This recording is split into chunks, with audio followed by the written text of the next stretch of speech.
राज्यात जानेवारी ते एप्रिल 2024 या 4 महिन्यात 254 कोटी रुपयांचे ड्रग्ज जप्त करण्यात आल्याची माहिती सरकारनं विधानसभेत दिली।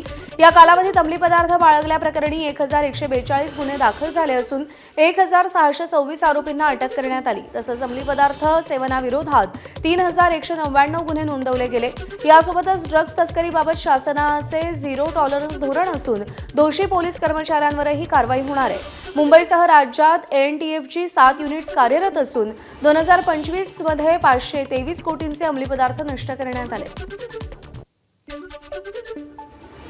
आम्ही आता निर्णय करतो चांगले अधिकारी हे एएनटीएफ मध्ये गेले पाहिजेत।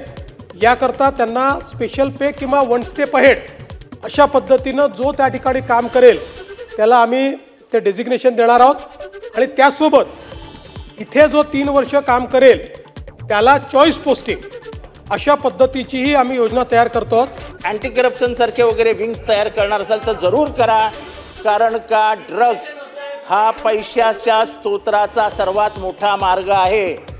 त्यामुळे जिथे ड्रग्ज जास्त आहे तिथे मला पोस्टिंग द्या, त्याचे पैसे मुंबईत फिरवले जातात, म्हणजे मुंबईत दिले जातात पोस्टिंगसाठी, असा माझा स्पष्ट आरोप आहे।